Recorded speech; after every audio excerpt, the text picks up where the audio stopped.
Okay, this is regarding the disconnect syndrome, and this is not related to any aphasia or any kind of a thing. Like in the first part of the language and speech area, I drifted away for some time regarding those white matter, right? And in the white matter, I said there are the association fibers, then there are the commissural fiber, then there are the projection fiber, and I didn't cover that entire topic because this topic is exclusive for the anatomy, so anatomy people will teach you. But let me say something about the physiological point of view regarding this commissural fiber. Association fiber, the important point regarding physiological point of view, that was the arcuate fasciculus that we have done, right? In the arcuate fasciculus that leads to conduction aphasia. Similarly, for the commissural fiber, the important is corpus callosum. And for the projection fiber, the important part is internal capsule. Now, this corpus callosum and internal capsule both are very important, highly important topic for the anat, right? So, the anat people, they will teach you in detail. So, the physiological point of view, corpus callosum is important, and that I will cover in this session. So, if we look at this, we say the corpus callosum. This corpus callosum, if I try to draw the diagram, like say this one, let me take one whiteboard. Say this one is one cerebral hemisphere. This is regarding the coronal section we are taking. See, okay, in the coronal section, this is the other one. Okay, the other cerebral hemisphere. So they are connected with each other with the help of the corpus callosum, right? Corpus callosum, these fibers. There is the anterior commissure, posterior commissure too, but we are talking about the corpus callosum. If we look at the corpus callosum, blood supply, this part, this is supplied by anterior cerebral artery, and the rest of this part is supplied by posterior cerebral artery. If I look at this, say instead of taking the coronal section, if we look from this aspect of the view and I remove one of the cerebral hemisphere and look at the medial aspect of the other cerebral hemisphere, then the corpus callosum will be like in a way of a curved band this way. Okay, this is the corpus callosum, and in the anat you read about it. They are the parts. This is the rostrum, and this part is trunk or body, and in between this bend part, this is called as genu. Genu literally means bend, and this part, the last one, this part is posteriormost part is called as splenium. So in the case of this posteriormost part, splenium, it is supplied by the posterior cerebral artery, the blood supply, and rest of this we can say the anterior cerebral artery. I am not going into more detail, that anat people will teach.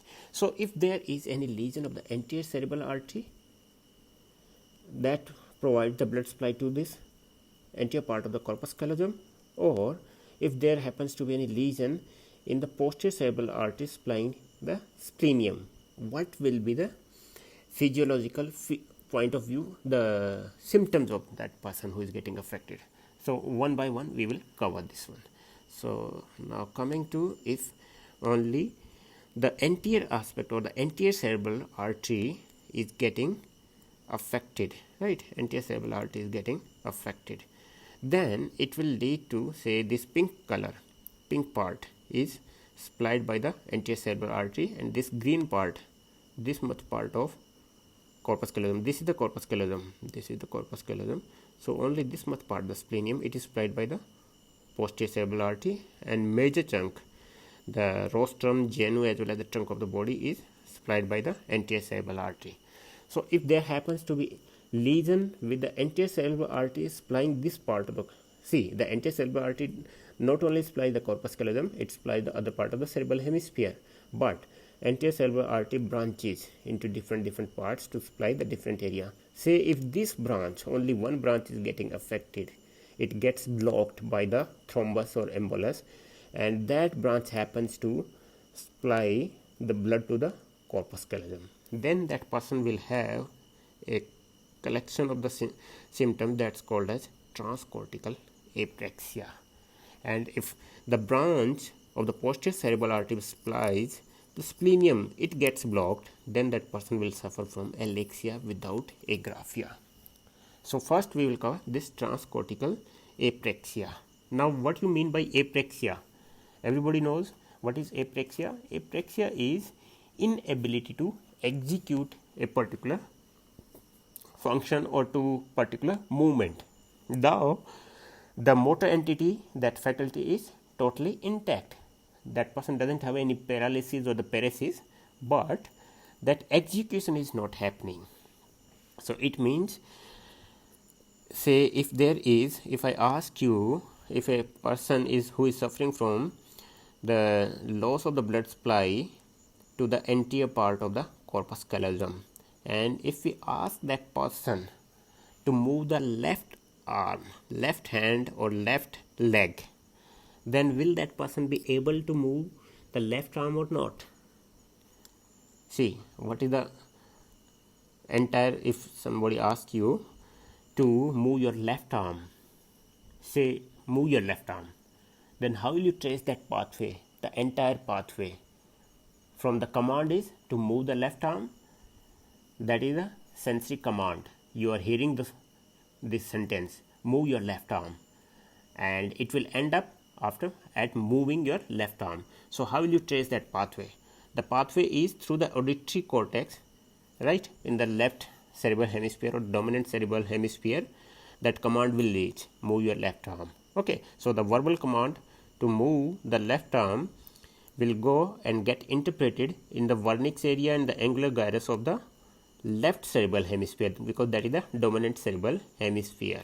Okay, now from any verbal command, it will go to the motor cortex of the left as well as right. Bilateral movement will go. So it will go to the left. There is no issue in going to the left, but for this information which is getting interpreted and ultimately it is to reach to the motor cortex of the right side, it has to pass through the corpus callosum, and the part of the corpus callosum through which this command will go to the right motor cortex, that happens to be supplied by the anterior cerebral artery, and anterior cerebral artery is blocked. So this pathway, this connect part has been, this bridge is collapsed. So this information won't reach to the right motor cortex, because the right motor cortex is the one which controls the left arm. So left arm cannot be moved in response to the verbal command. So see, this is very interesting. If that person who is suffering from the loss of the blood supply to the anterior aspect of the corpus callosum, right, if we say that person to move the right arm or move the right leg, he will do it immediately, but that person won't be able to move the left arm or left leg on the verbal command. Now he can move the left arm independently, but on the verbal command he won't be able to execute that movement, right? I hope you understood, right? Now coming to the second part, that is, like if that person is suffering from the, what is this, where is Alexia with Agraphia, like say if that person is having the compromise in the blood supply of posterior cerebral artery that supplies the splenium of the corpus callosum. Now in this person, he will suffer from Alexia without agraphia. First of all, what is Alexia? Inability to understand that written word, right? First, Alexia with agraphia. It was happening due to lesion in the angular gyrus, right? That we have covered in the previous classes. If dominant cerebral hemispheres angular gyrus is getting affected, that person will have Alexia with agraphia, along with, like, say, recall back the Gerstmann syndrome.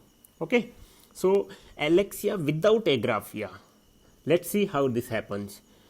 If that person who is suffering from the loss of the blood supply to the splenium, and that toward the left sided part of the corpus callosum, or we can say the left posterior cerebral artery, the branch of the left posterior cerebral artery that supplies the corpus callosum, as well as we can say the entire of the posterior cerebral artery is affecting, because in this one, this is the affected area. So this also involves the left visual cortex, right? Left visual cortex. So if that person who is suffering from the entire left posterior cerebral artery blocked, then what will happen? First of all, I guess you are the other classes side by side, the other faculty is taking the class on the eye part, right? So in the eye part, I guess you have covered that part, like the homonymous hemianopia and all. But let me go a brief overview regarding this one. Say this is the thing. Okay, so this is the left field and this is the right vision field. So if there is compromise in the blood supply to the left sided cerebral cortex, visual cortex, then this part, right part of this image will get compromised. So that person will suffer from right homonymous hemianopia, and you must have read right homonymous hemianopia with macular sparing, right? Why that macular sparing happens? Because the part of the macula which is getting represented in the occipital lobe or the visual cortex, that particular part of the visual cortex has got dual blood supply. It has got the blood supply from the posterior cerebral artery as well as the middle cerebral artery. So if there is compromise in the blood supply to the posterior cerebral artery, this part is receiving the blood from the middle cerebral artery. So that's why the macular sparing happens. Okay, so this part is compromised now. Now this part is functioning normally, right sided. So whatever the image is there, this image is formed in both sided cerebral cortex. So one side of the cerebral cortex, left visual cortex, is compromised. Now it's totally unable to interpret, but still that person can see the thing through the right visual cortex. But for that person to understand the thing, to understand those written words on the board, that right visual cortex information has to reach to the dominant cerebral hemisphere's vernix area. See, it has to reach to this language area. The comprehension of that particular written word, this is supposed to reach to this vernix area of the left cerebral hemisphere, not of the right cerebral hemisphere, because the right cerebral hemisphere's vernix area is not able to comprehend. The function of left sided vernix area is to comprehend the thing.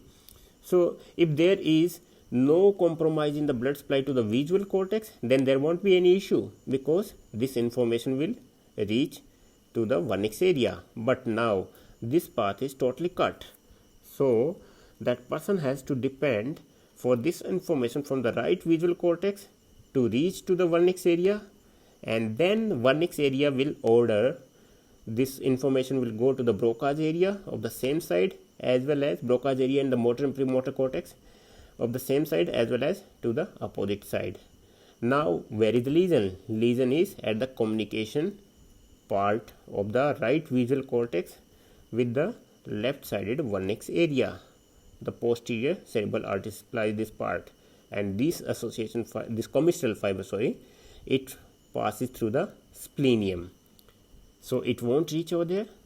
So that person won't be able to comprehend the written words, but there won't be agraphia, written thing. That person is ability will be normal. That's why Alexia without agraphia happens in the compromise in the blood supply, the posterior cerebral artery has got blocked. Okay, so that's regarding the disconnect syndrome, one of the type of the disconnect syndrome, Alexia without agraphia, and the second one was the transcortical apraxia. The name for that thing was transcortical apraxia, if the anterior cerebral artery is getting involved.